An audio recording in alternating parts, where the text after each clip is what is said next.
He did try to get that high ground. He was not fortunate enough to kind of secure the deal here. In comes the minigun pressure. This is an awesome job right here. NJ is going to fall down right there. The Siphon has to come through here so he can get this health bonus. This is putting him in just a better and better situation as time ticks on. And it's looking like a solo right now. This is looking like a solo endgame here, if I'm not mistaken. Everyone representing and looking out for themselves here. There's a huge, heavy snipe shot right there. Dig's going to get really hurt. Can he trade out a shot? The zone's going to go ahead and finish him off here as Power finds that one right there. And it's MN7 versus this last player right here. There's only 2 players remaining, Shayo. Yep, it's game 4 in Heat 1, and the competition is getting hot. We have a big pump coming in.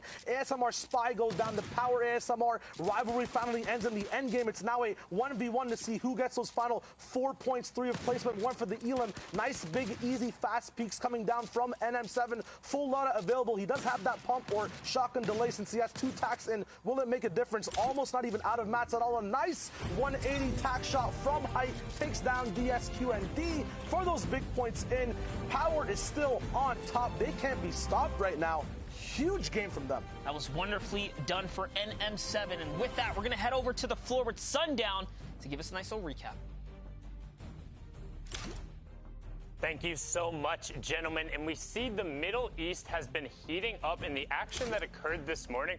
Honestly, I'm a big fan. I love watching it, watching the early games in the mid game, the discipline when the team goes, but also the little bit of chaos and kind of like fanaticism that happens in the end games when all of a sudden, just as Monster said, it turned into a solo game right there at the end. But let's dive in and see some of the plays that were made in the past game. And first, we're going to hop on board with Toggle. His positional awareness and the fact that he's able to turn towards the rest of the storm and lay down these rifle shots means he's going to find a number of elims here. And you can see the rest of his team has been down. It's a tale of people making individual strong efforts in the end game. We kind of talked about it before, how they stick very close together in the mid and early game. But we've seen now over and over again, teams aren't necessarily able to keep that discipline when it starts getting hectic and all of these fights are going down. Players start dropping all over the place. Right now, Adam ZK able to find a number of picks using the minigun and the edits to get pressure, but unfortunately isn't clean enough to pick them up without taking back damage. Now you can see Adam is in shambles, so W Horse is trying to play the protector role, but they're in fights on the back of the storm, and this is where it starts to break down. Despite getting the Siphon, everyone on their team needs to now regroup, and boom, we flip back over. W Horse, whole team is eliminated, was able to pick up a number of elims. 5 players left, 4 trios in the match. Power and Ebb from the low ground is able to pick up 2 elims in a row and then maintain his positioning through discipline and then close out in the 1v1, giving him a huge boost. And these clutch factors is what's going to lift these players up, particularly as we head into the grand final tomorrow. I mean, it has just been incredible watching the action so far and getting to see these guys really develop and continue on. And I just want to see what else happens going forward. We're going to throw it back into game with Showager and Monster. Gentlemen, take it away. Thank you, Sundown. And yep, the action has been real here, Shayo. That was an exciting last game there. You saw for a second. Hey, Sundown, pretty face. We saw for a second there, you know, couple classic jump shotgun plays, kind of keeping that high ground, kept it real textbook. There was you know, that was his game to lose, if anything. And having the mats to close out must be real good for the Power trio who's been showing up this weekend. It's always dope to see a kind of mid-ground team hiding out and coming up off the top. The coolest thing to see is the journey from early to end of all the trios coming in and how the decisions they made earlier affected their end game in total at the end. Now we're going to see everyone dropping out of the battle bus. Talk about the breakdown, Monster. Yep, here we are, guys. Middle East, Heat 1, Game 5 is underway, and we have a really odd split here. It's a southern cut on the bus, which makes it any teams in the north-northwest side are going to have a rough time cutting across that field. By the time they touch down, the zone is just about to reveal itself. So those valuable seconds can really cut away from your loot timing and your battle positioning period. So you can see anyone that, you know, plays those southern areas has got that touchdown first. They're already getting to looting here. Yeah, we're going to tune in right back with Dennis, Mev, and Namfu. We saw them have an amazing performance early on in the day. We're now Heat 1, Game 5, one game away from the final game of the Heat, kind of dictating who is in that top 16 scenario. At Sunny Steps right now, uncontested. One big thing about this POI you want to have at all times is the actual POI uncontested. There's not that much loot to kind of split off on trios. It's a very easy game or an easy place on the map to disengage from. So if you have two trios contesting Sunny and then one dips off, you leave both of you guys pretty much in a very shambles position. So it's very good right now. They have a lot to loot and they have a lot of the jungle available around them to have some of that, you know, spread out sparse loot on the map. Yeah, and one of the things about fighting within these pyramid structures, building's weird. Going outside the building to build on the pyramid itself is weird. Mats are kind of scarce, right? Even with the bonus farm format, you know, when you hit stuff during in these arena settings, yeah, you gain a little more material, but you don't really gain much from these stone structures. So battling here in early game is a scary thing, especially if you don't get the loadout of choice. So for them to have it clear as day right here, it's pretty nice. Very dope advantage they can see kind of pushing off into mid game. One big thing about having free early POIs as well, we talked about it earlier, options. They have so many options of what they want their actual loadout to look like. A lot of the time if a fight happens, you don't get to see a lot of the loot early. You kind of have to move on because zone's catching up. Right now, they basically have an entire buffet available and they get to pick every single thing they want to eat. It's amazing. We have stinks, medkits, minis available. Now tuning in to H-Man up in Greasy Grove. Big elims coming through, two back-to-back, setting these guys up. No taco time to stop the mid-game fight either. These guys are going to be moving through, have all the shield available, and the whole POI free. Yeah, just like that. You wrap that team up real quick. You saw a little bit of taunting coming out there from H-Man. You know, Dampton a little premature before the taco time. It's okay. He's got to get his groove on somewhere or another. He's probably going to make it to his Instagram before the day's up. Here, let's take a look at the loadouts. The loadouts pretty rough. Just a shotgun, couple shields. Okay. Gonna be able to grab some of the Spores of War here, and now we're talking. Now he's looking like a real Fortnite gamer here. He's got something to work with here in the game today. Opting to farm up this metal. It's very nice. Gonna set him up for success. Yeah, it was a super early game fight. You see the contrast of the actual loadout at the same time, right? We have full fleshed out loadouts all the way at Sunny, and now in Greasy we have people just starting up. The big thing about having Greasy free as well is the farm rate and everything around that too. You have everything set up for you. The momentum's there. You're always comfortable, and it's a very easy way to kind of segment and know exactly when and what to build. You're never worried about missing anything mid-game. And also remember, ladies and gentlemen, Storm Surge is active, so honestly, you kind of want players to land on you at your POI. I know in a perfect world, you beat Storm Surge and you get a whole zone to yourself, but in the real world, in the real Fortnite world, usually doesn't really work out like that. You want those free picks, those early picks. You want your enemies to, you know, botch their landing, not get the shotgun, pump them, catch them easy freebies. So getting those early game fights can be beneficial, especially if you master your craft. I think early game is one of the hardest times, or one of the hardest Fortnite things to master, really, I should say. And a lot of teams struggle. So there are some players that can pop off in a lot of situations, but they can't really get their gears rolling. And they tend to struggle in early game. Yeah, with few mats available early, since you don't obviously farm out unless you find a llama, and so many spots and natural cover to move around, it's very unpredictable, right?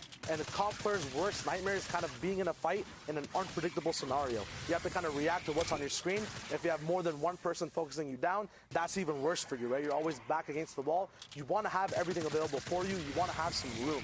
So 100% I agree. Early game is something that's very hard to perfect and very hard to kind of prep for when you're playing in the game. It usually just gets thrown onto you.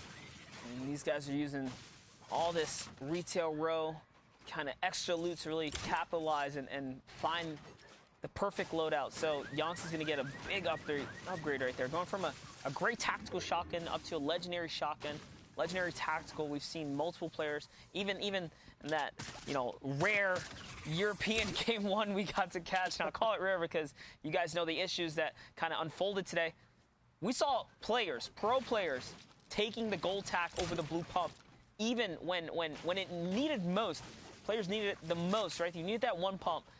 People were still opting to rock out with the gold tack. Yeah, the meta for a lot of players and the way they play and take peaks, they use the combat for so much time of the season. They're used to having more bullets to send through. They're used to having, the fire rate. Yeah, the fire rate as well, right? It's just the biggest thing they're not used to and they have to kind of adjust to is the pull-out time of that gold and purple tack, because it is slower than all the other shotguns available right now in the loot pool. Here's Zanzis. So they're going to use hoverboards to get away from the trio that's to the left, or maybe they didn't even realize they're actually firing off in the distance there. So little do they know, someone is already up close and personal, but there it is. The sound cue is given off, and he's actually spotted by Zephyr, who's got the perfect pinch on this player, and Zanzis, who's got the nice range as well with the explodes here. Shield Bubble is going to isolate this player from Zephyr, and Zephyr loses the 1v1.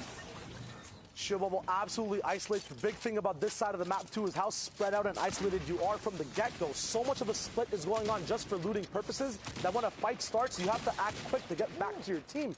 Fast builds from Zanzis, though. Shockwaves coming through. Still a block off. The tack shots not missing a single one out of 8 in his clip. Zanzis is on point right now. Metal's not going to stop his beam from coming through into your box. A two-way split on pressure on the box as well. I hear a minigun in there too, Monster. This is insane. It's going down right now. He's not missing any shots. Happy that you noted that, because there's knock players everywhere. Wisa goes down. Normally when it's me and I got a tack shotgun, I have a million excuses to figure out why I'm not, landing or damaging. But it doesn't matter. Zanz is showing that you can hit your shots, you're gonna win your fights. And that's exactly how this battle has turned around, because Zephyr was the first to get traded out. So as a 2v3 situation, they're doing so good. Invoke's gonna fall down now as well, which means that last player is very weak, because Zanz has already got 2 knocks here. So let's see how he goes to execute and kind of seal the deal here. So he walks right around, and there he goes. He catches Invoke.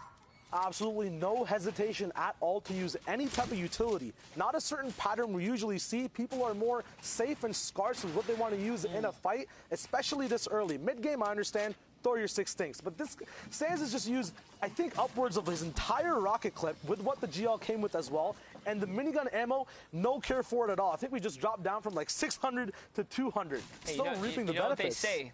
If you can't take it with you back to the lobby, so you might as well throw it out there, because the worst thing is to get taken out of a game and be like, man, I still had those splashes. I knew I should have padded right there, right? Or, kind of have those regrets. So, good on them to kind of throw it all at the wall when it mattered, because their teammate got taken out first. Zephyr lost. So you might as well throw everything to really take the tide and take take the bull by the horns in that situation, I should say.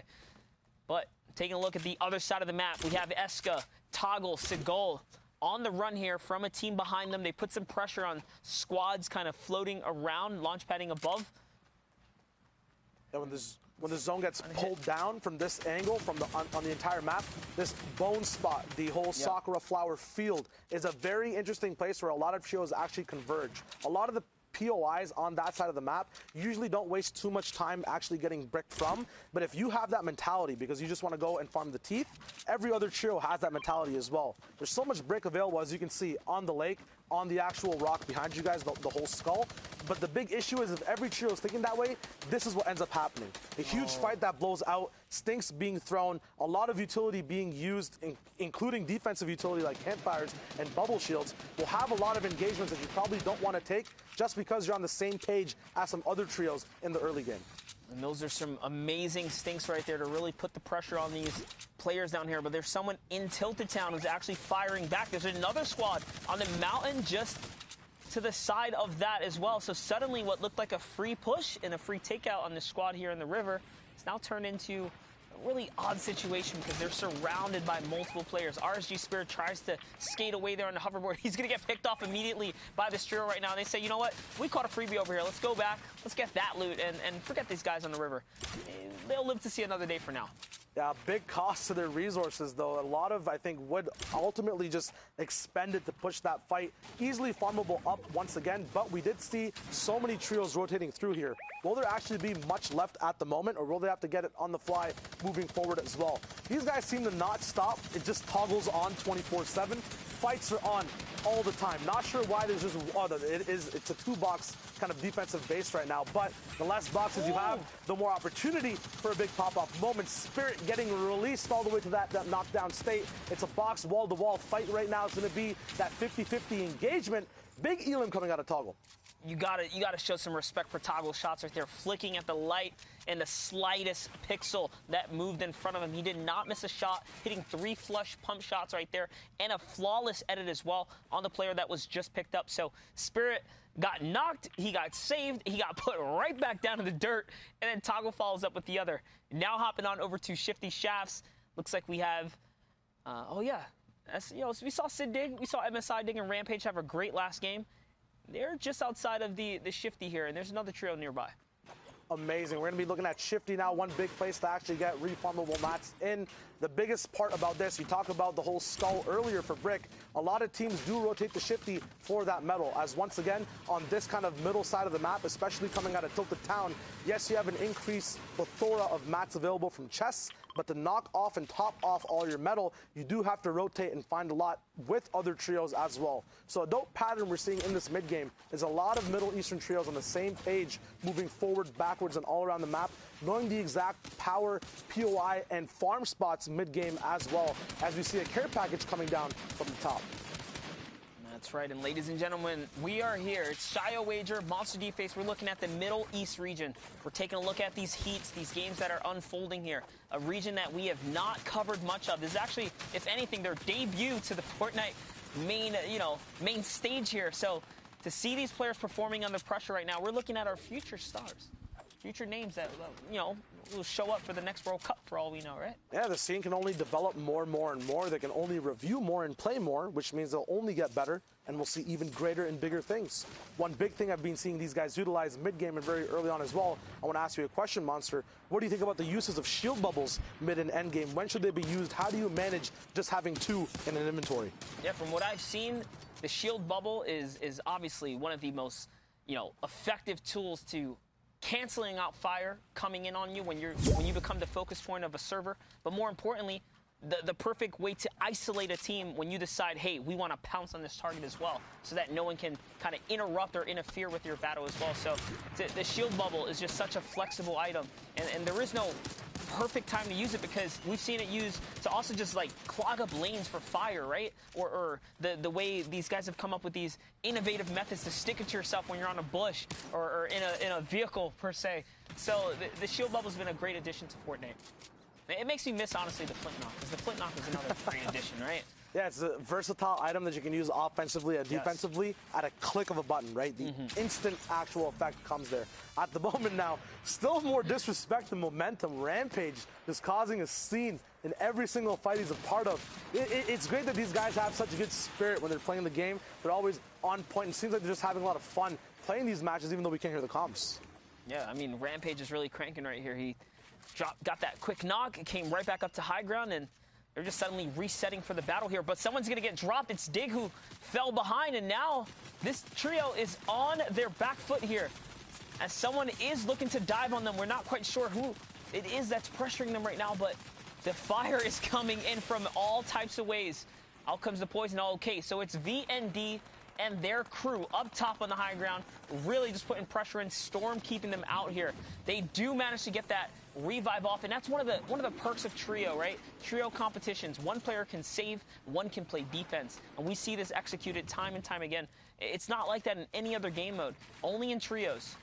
There's so many things as well as just being part of trios. You got that whole 5 more items you can carry as well. You have a whole new role. I remember Bala saying that, when chunk splashes were being introduced and trios were like a concept game mode, you could have just a role of an actual healer in the game. And we see that, the clutch player is usually the one that carries the shockwaves and the RPGs. The support player is usually the one carrying those long-range chunk splashes, the brute force kind of pick-me-up items of the trio, whether it's medkits or extra shields. So it's dope to see that when you have more player slots available, you can dive deep into these roles in your trio. All right, so this trio here, sitting on the riverbed in a really odd spot. You never want to be in this low ground underneath the mountain at the mercy of all the teams around you.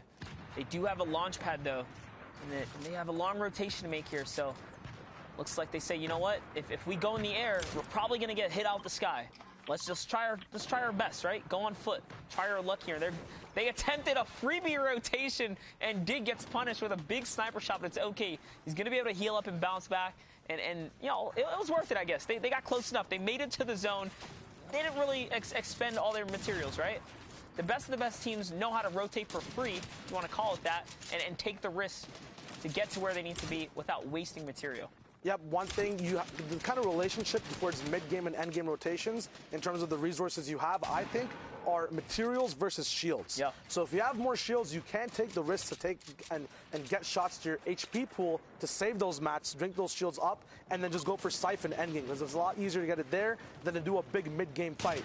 And me saying that, though, look at this setup. Look at this setup. like Rampage goes underneath their build there, looking for the knockdown to see if they can, sweep someone out from underneath their base.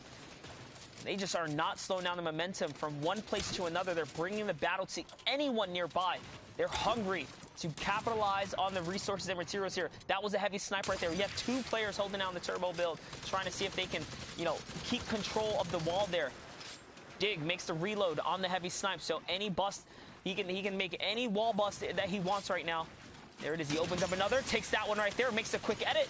Can he connect with the shot? He does. He catches one player, but eats a explode from a grenade launcher from somewhere nearby. The Siphon comes in, though, keeping him healthy. He's going to keep going forward.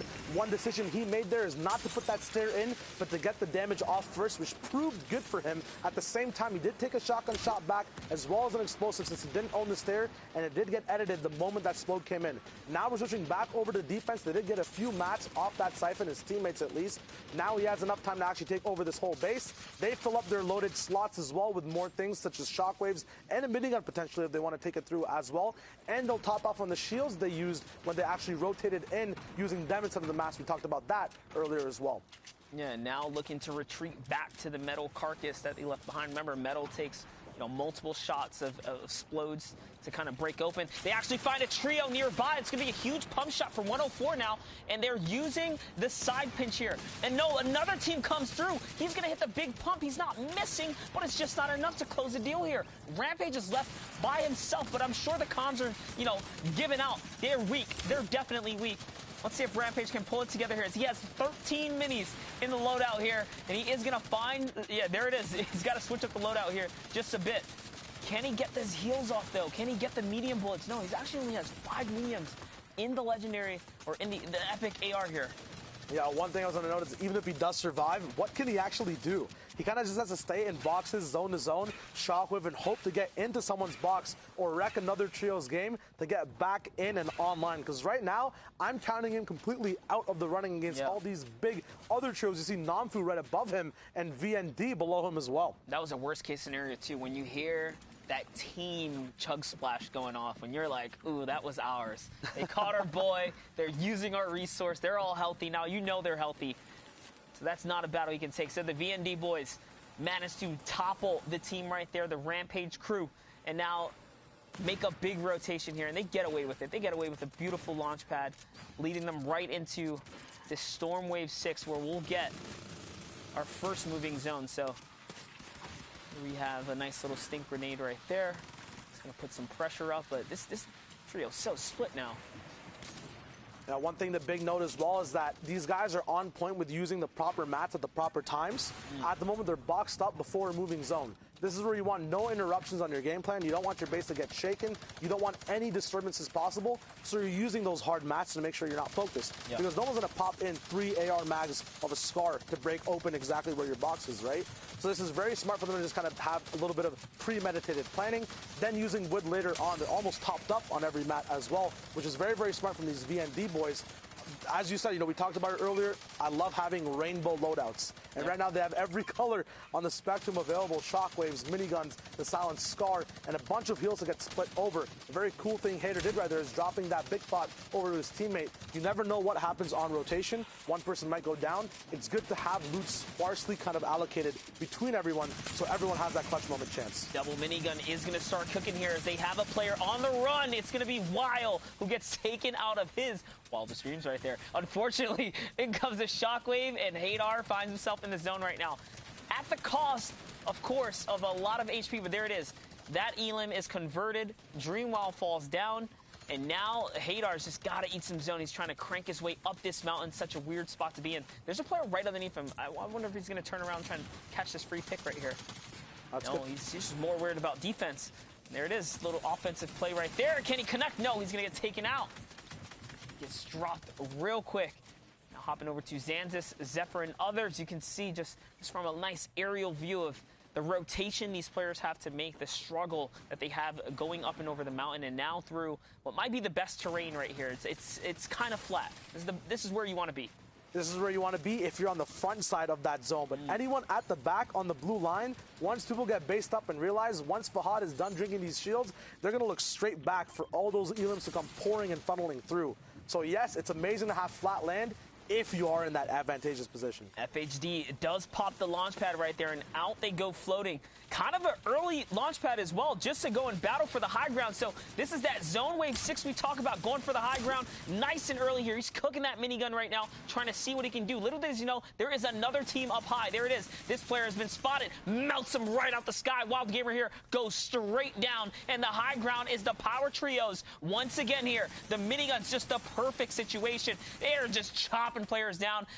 This is just too easy for him at this point. Yeah, but split solo as well. He doesn't have to worry about his teammates getting in the way at all. It's free reign for Fahad right now. Even if he does get knocked down due to low mats, it's the only thing I can see that can stop his reign right now. But his teammates can cover that as well. He's going to keep minigunning down. The shockwave is the perfect thing for him too. Getting people down to white tags, has the shotgun to switch over to as well. Yonks up top. Looks like he actually bit off more than he could chew. Fahad goes down. These guys still have so many elims right now. 6 with more to come. The zone is just flipping back. Looks like they have an advantage to hold back the whole zone from height as well on hard mats. Shockwaves are the only thing that can stop them from this position.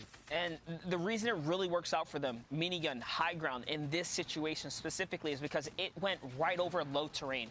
Everything dipped, so everyone's floating on weak builds, weak wood. When the minigun comes chopping, it's taking all that resource, all that material with it, and all these players were just thrown down to the low ground. It's hard to defend at that point, because you have to block what's coming up from above. You have to protect your floor plank below you. You can see there, he's going to actually use a shockwave. That's actually really odd. He throws a player out to the zone. You see for a second there, the lining did show someone in the storm, so it was successful. And there it is. Someone goes down, but Yonk's still at it. He's looking for the shotgun shot right here. And they're just going to win. They're just going to hold players out. I guess the shockwaves kicking them to the zone was worth. It kind of all went in their favor, huh? Yeah, it was a very unique ending right there. Very casual. They straight up started doing weird edits on height at the end. Absolutely no respect. We're going to be throwing it over to Sundown to break down more of what we saw in this heat and more. Sundown, what you got? What I got is some more highlights from the early and mid, and then a great display of the power trio holding the high ground and kind of putting what I said a little bit to shame in the last analysis. They were able to stick together as a duo and run out the rest of the lobby, showing that teamwork and the prevalence and the ability to dominate. So very well played from them. Let's hop on in and see what went down in the match. So first, again, we're hopping on board with Toggle and his trio as they're able to get a knock and then put a great amount of pressure onto them, stealing the wall on the other side, seeing the chug splashes go down, and just going to work. Boom, knock right there, gets the conversion, and they're able to then find the other opponent inside the shield bubble and reap all of the rewards from that. Now on board with the Alter Ego crew, who is able to find a pinch and then get the knock and seeing the teamwork. So now we'll see it from the other perspective, just the amount of pressure they're putting on, constantly pickaxing, trying to take the wall and trying to not allow the opponents to get away. This is the early aggression that's disciplined through, and you can see Dennis Smith being able to catch the opponent out there. Nasir going down, stuck between a rock and a hard place on the side of the wall, and again, just putting these rifles to work on the backside of the storm and catching people in unfavorable positions.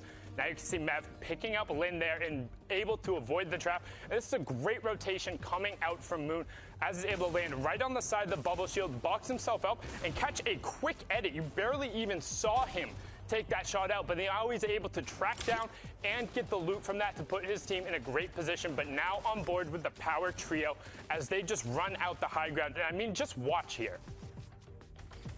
Like his ability to track Jiren there, constantly checking his angles, and they were, again, never threatened. We talk about high ground control and being able to work top down and converting it into eliminations. There was a reason these guys were on top in this heat, and it was their ability to execute and finish in the end games. That is back-to-back victory royales running out from the power trio. And again, there's a reason they ran Heat 1. But now we're going to continue with our Middle East coverage. I'm going to hop into the casting booth, and joining me will be the fantastic, as Zeke said, amazing, individual, award-winning Dr. Lupo. I don't know about all that, but I appreciate it.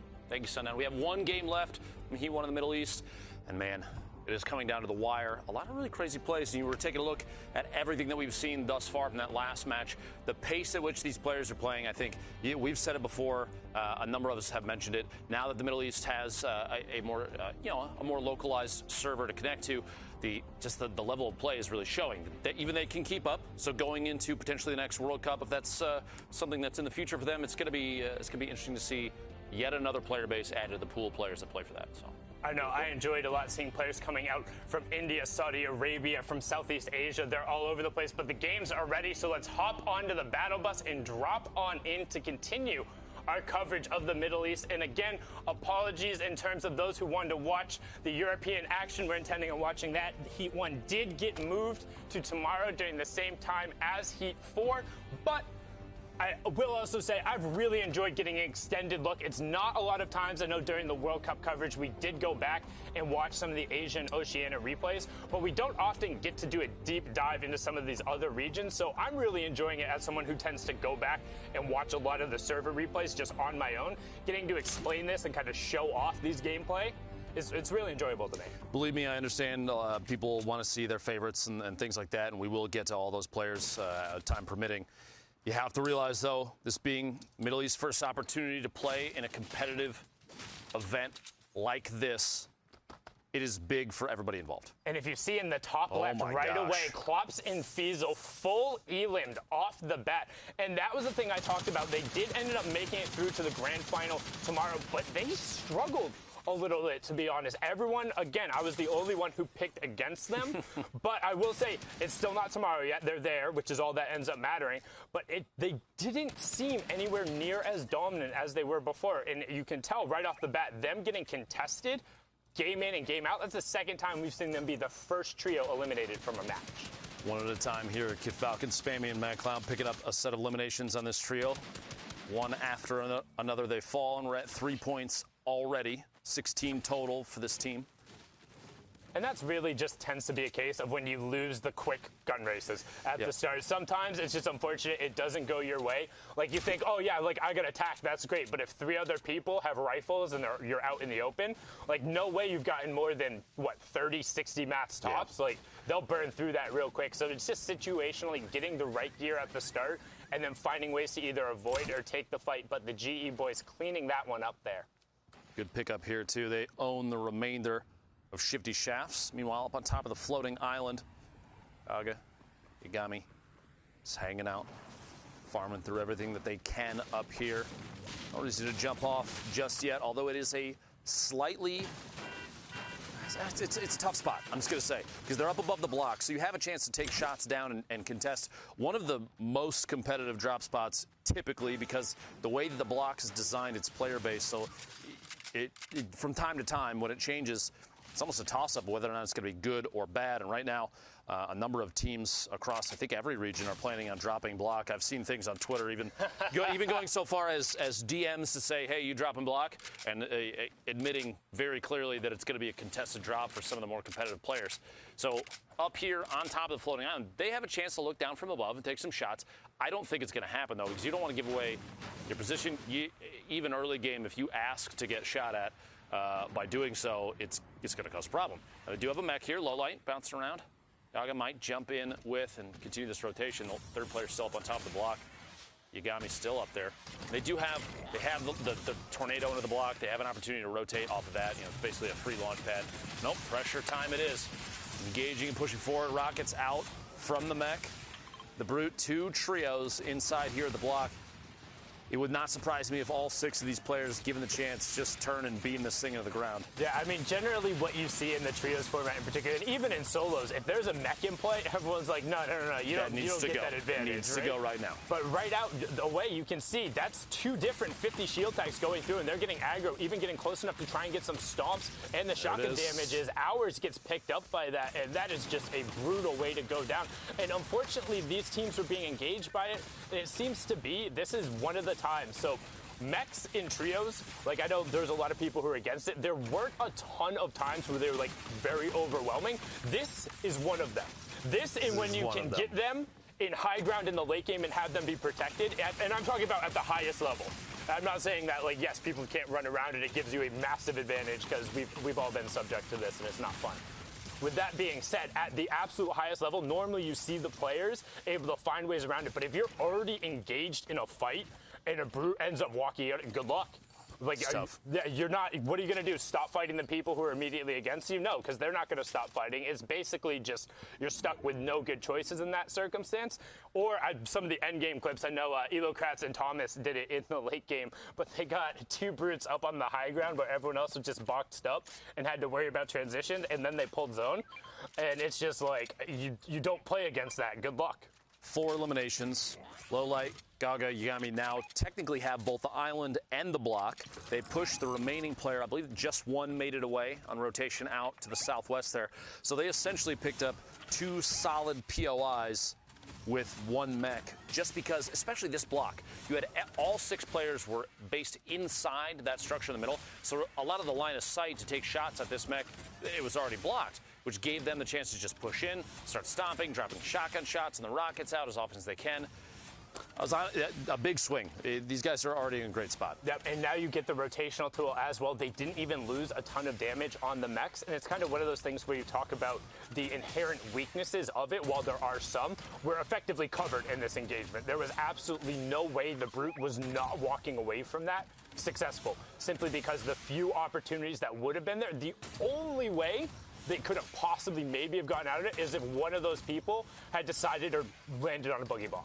Exactly. So it's like that is your only chance in that circumstance. Otherwise, you're just out, and effectively, you're out, you're gone, 4 over. And the block, the reason why it's so contested, there is always a very dense amount of ammunition, loot, and materials. You will always be able to get maxed out 1,500 per player, and you'll be leaving there with enough ammunition to where you aren't going to be scared to harass people in the mid game, which in competitive trios is huge, which is why you see a number of people there. Now, getting the fortune of the fact that Kevin was directly above the block, and then a brute lands right next to him. I mean, that is just praying to RNGesus and taking every advantage of it. The stars certainly aligned, but they took, like you said, they took big advantage of the situation.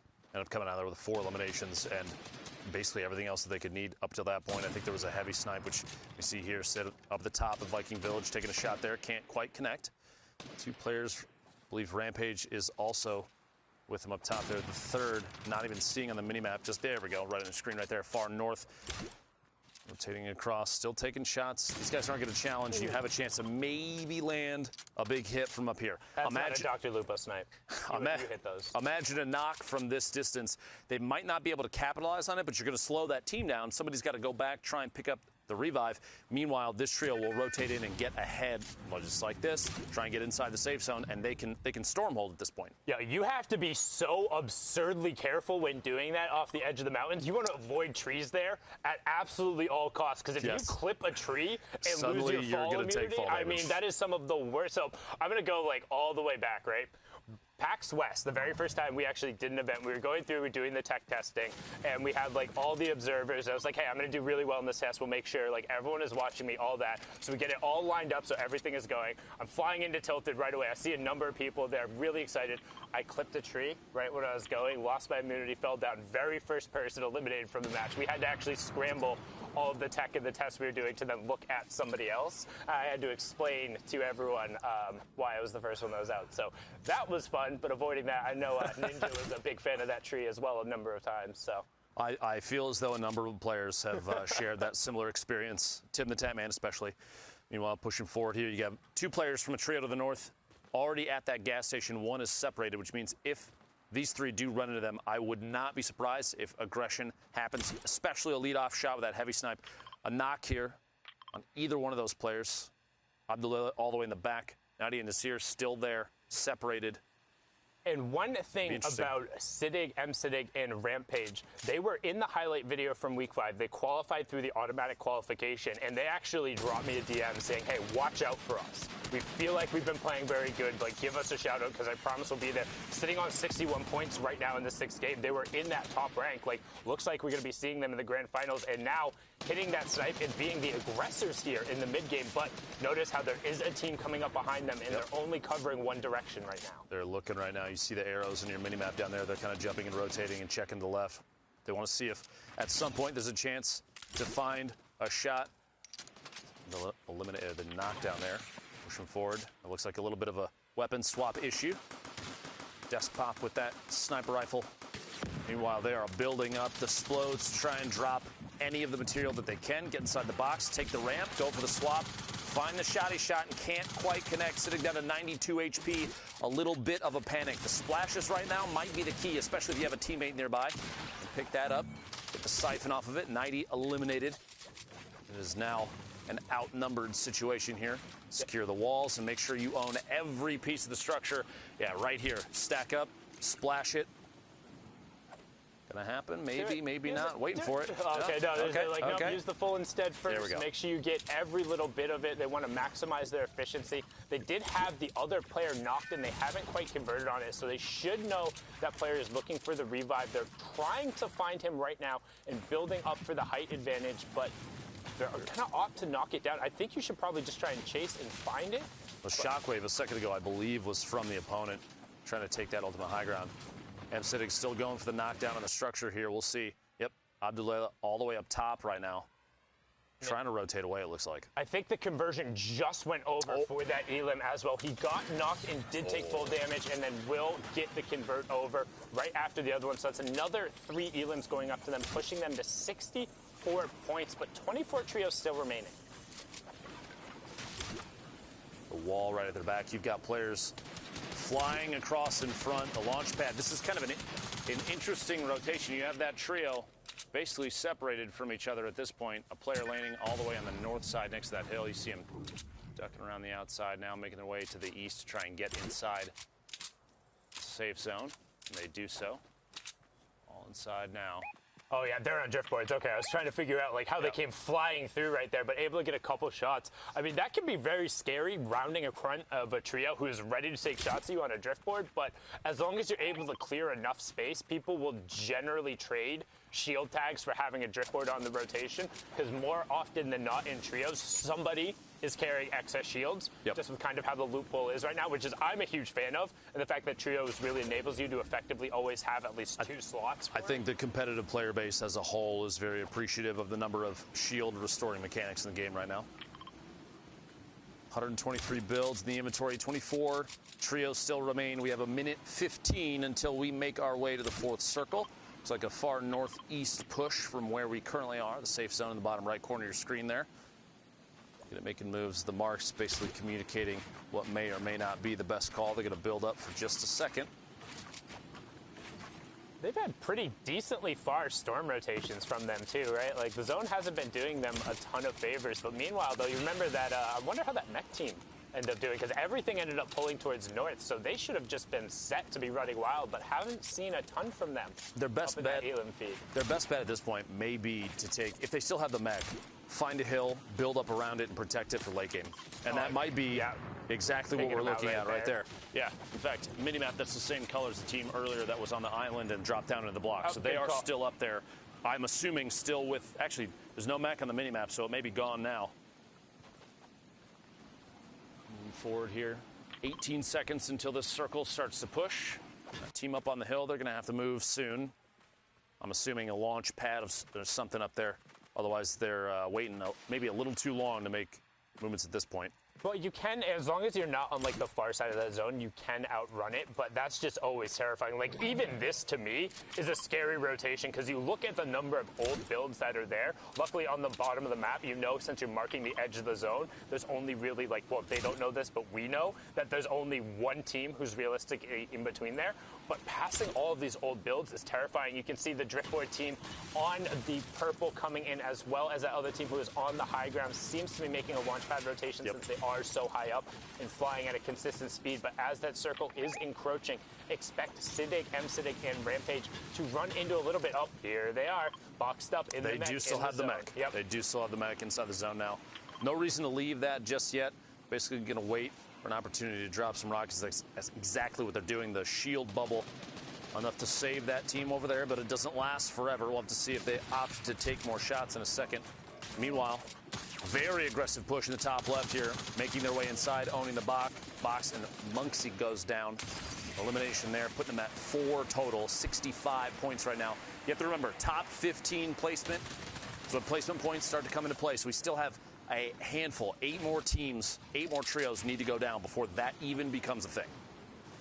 Yeah, I mean, it's just so much so to get there. You can see Monksy was the solo pushing us into top 23 duos, so only 5 trios have actually dropped over the course, and it's 9th through 12th. We'll be getting that first round of placement points. 5th through 8th getting the next.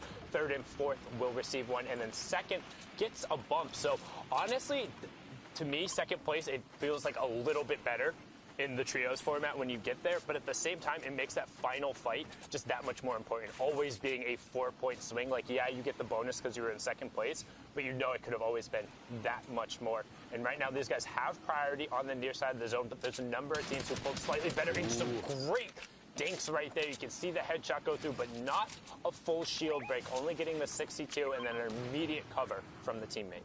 If you look at the next safe zone, too, a large portion of it is centered over the water, which, if you get caught out there, low builds or no builds, it's going to be like shooting fish in a barrel. The fact that you have to jump and hop slowly across the water, you don't run nearly as fast. You're basically exposed. It's going to be a tough spot if there's anybody over there. I would expect that northeast side and the west side are going to be completely chock full of teams. Players are going to try and avoid minus whoever that is in the bottom right, the southeast side of the next safe zone. They're just going to own that right now. There's no need to move too far. They're even on the slowest edge of the circle. They can just kind of wait and see who may make their way down the hills in towards this river. So in particular, because this is zone 4, which means zone 5, the next one is going to be the half in, half out. So you don't want to be central on the next zone. When this one closes, you're banking on it being on the outside edge. If you're central, it's guaranteeing a short rotation, but that you have to move. If you're on the outside edge, there's a chance. Yeah, there's a chance that you pull zone and that you have a big opportunity to catch people in that rotation. Because going from far side there into the half and half is brutal if you don't have the correct amount of mobility, or it can even then just be bad because of sightlines. Like, we've seen people get beamed making regular launch pad rotations. Now, to no one's surprise, the inventory of the power trio, specifically, we had Fahad up there for a second. I would assume everybody's inventory on this team is absolutely stacked. You've got pump shotguns basically all around. I saw I believe two launch pads in Fahad's inventory. An RPG yet again. This trio seems to pick up some of the best loot every single game, which will help them consistently climb to the top. Now, loot's not a guarantee. Don't take it the wrong way, but it absolutely does help when you're looking at players like this, NM7 as well, all 3 of them. No eliminations yet, but 71 points literally proves the last 5 games for this trio has been through the roof. They have been just destroying. And they just pulled zone. Look at that bottom right-hand corner. You can see the 2 orange triangles and then that 1 white. They pull zone. They have the stinks. They have rockets. They have a minigun. They have every single part of an arsenal you can want. But right now, they are being challenged. You can see trying to get the wall back right away because they know they're on edge of zone. Good rocket away. And Mansour catches that one with his teeth. There was another damage tick over as well, but Power able to catch himself before. And now you get more loot to work with. Those are excess builds. So what can you do? You're already in zone. Build up with that extra material, do the Tfue special, build up a massive tower, go back down, and then mark yourself back up. That's the 2nd elim. You talked about it right there. We still have 7 more trios to drop before placement points end up coming through, but these elims are going to go all the way through. 4 more trios now. We're at 19. Look at it. It's top 12. Sorry, it's top 12. Yeah, not 9 15. to 12. Yep. No, it's all good. It's it took me forever to get used to the new trios one because there was an extra scoring threshold going through. So when I was counting through and calculating, it always took me forever. But Toggle is somebody who's been impressing me a lot. He's been in a number of our packages just as an individual player, making some great plays. So shout outs to him for again making it into the end game and has a pretty solid loadout. So expecting him to potentially make some more plays here as we hop on board. It's funny you mentioned the Tfue special earlier. Literally sitting on honestly one of the most commonly seen weapons, I think, in Turner's inventory. That scope they are, either that or an infantry, always sitting up top and taking shots. If Toggle can take high ground, put that thing to use. Right now, stuck down here, he and Eska basically in a box side by side to see if they can make their way up down to only a duo. Sigil eliminated earlier in this match. 69 builds, 2 shockwaves, which can come into play here in a second. We're going to see the next circle all the way south. We're looking at a push out basically into the water. Now, there were builds out there earlier from a team that was sitting in the water. So you know their structure. If they were paying attention, they know their structure as well. So you can imagine maybe a push at just the right time, since they're they're near the front of this zone. They have a chance to get onto those builds ahead of other players, build up, and put that scope they already used. That's what I want to see right here from Toggle, and we'll see if he can pull it off. I think that's what he's going for, or he's looking for a quick cone peek right off the bat, knowing that the rest of the lobby has to rotate off of him. He might think it's safer to try and catch a quick pump as somebody goes through, but as I say that, he abandons the cone peek, goes over with his teammate, and you're probably going to see some shots coming out here, and then a shockwave to try and take the high ground on those old builds, as you said. A little long-range TAC SMG. Here we go. He's looking for it. They're literally already plotting the drop. The shockwave shoots across, maybe a little too far to the left, potentially separated from his teammate. We'll see here in a second. Go up. Down to the bottom right. Yep. Now's the time to build up. He has a chance to take the front of this zone. It looks like that's exactly what he's doing. He might be trying to drop down and match elevation with his duo here. That bubble shield from underneath. It's only 60 damage above the threshold. Finds elimination on Suber. Making the way on through there. But that wasn't his knock. They didn't get an elim, so that was just a conversion. However, he will pop up on some of the mats, but not the ones he really needed. Now sitting on max metal as we're closing in on top 15, nearing that first placement threshold there. You see Yonks going down there. Some great shots coming out from Toggle, but can he full convert? Instead, goes to the far side. 20 HP. No, he caught himself. Very close. 20 HP remaining, sitting in the front. This is basically the same situation, except he's on the ultimate low ground, looking for shots to take on players that are going to try and make their way in. He's kind of in the middle of the zone now, and there's going to be pressure from the back if there's still someone behind him. Looks like it might be clear now, so they're waiting. They might be going for that last shockwave to push their way in. Yep, Toggle indeed did. You see him at the bottom of the screen now. Landed basically right next to Rampage, Siddig, and Siddig. That trio all still alive. Meanwhile, the top, I am not even remotely surprised. Yonks is eliminated, but Fahad and NM7 sitting on the ultimate high ground. The minigun coming out. And if Fahad still has rockets remaining, this weapon combo might be the way to a victory.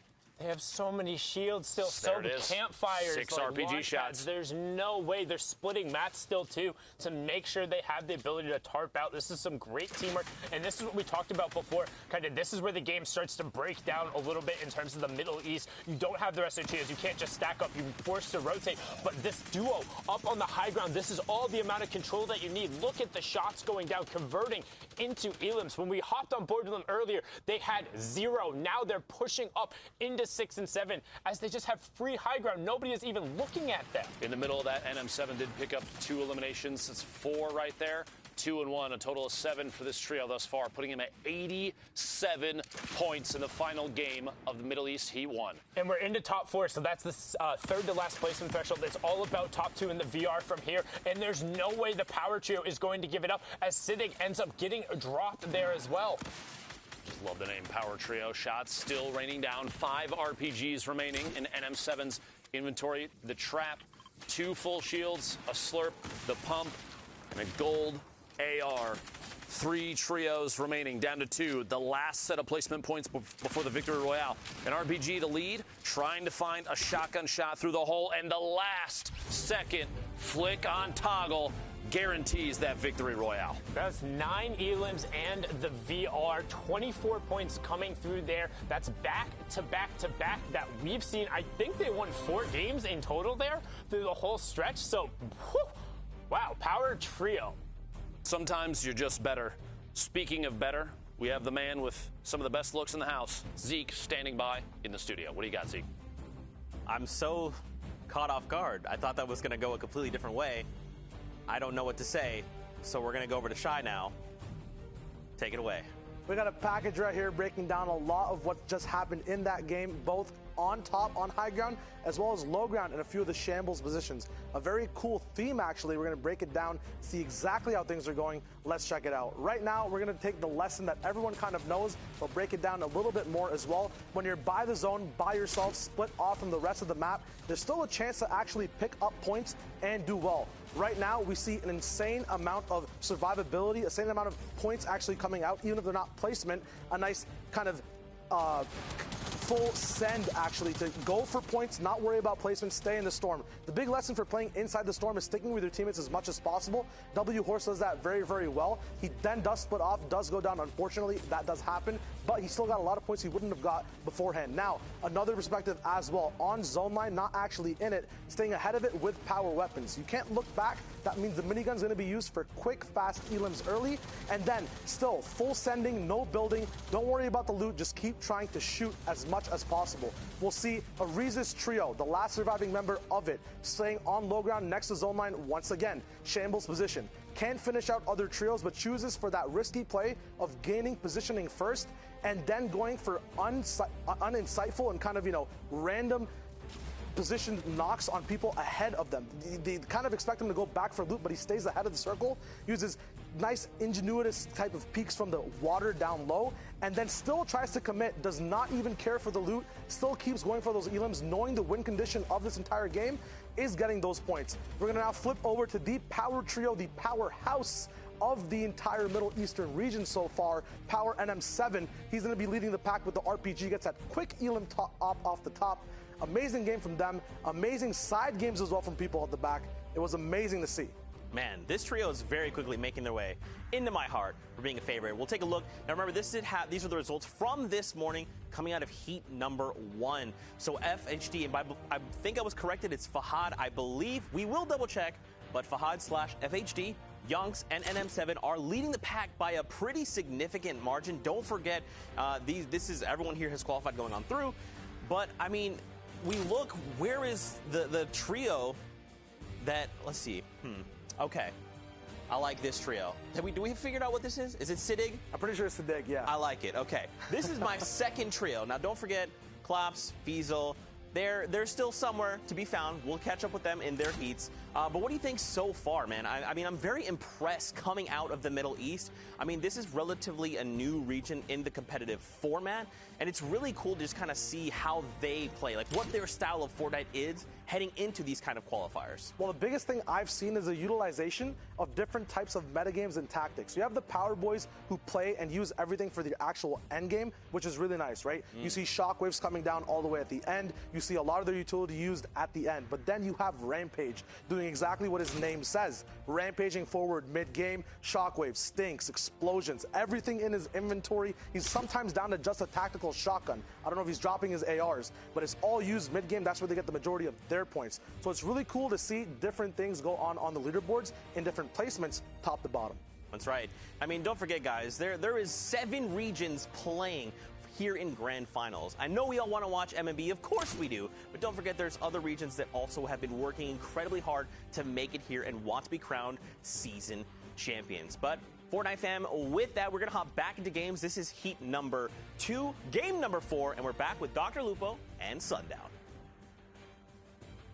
Thank you so much, gentlemen. As you can see there is the leaderboard real quick, but we're going to hop right on into the next matches. Now, Klops, Fiesel, and them were in that heat. They did qualify going through. They were just on that other page inside the top 16, so don't forget, in some of the smaller regions, Asia, Oceania, and Middle East, it is the top 16 to advance because there's only the 2 heats, whereas in the larger regions, there are 4 heats. So they will be playing in the grand final, and since there is no money on the line today there, that's what it's all about. So the performance is, you're there, you're playing in it. For anybody that did not follow the heat and layout format of the entire event, go to Google and ask. They will help you, I promise.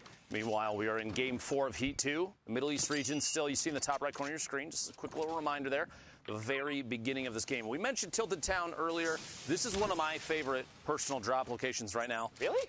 Oh, absolutely, because even with the lack of building, you'd think there's nothing you can farm here, you can't break anything. You can still make it out here with quite an arsenal, a ton of materials, and heals for days, because the limited loot pool really does focus a lot of the energy into just a handful of different things you see here. Pick it up, grenades. You've got shockwave, you'll I mean, basically you're going to land on a pump every single time.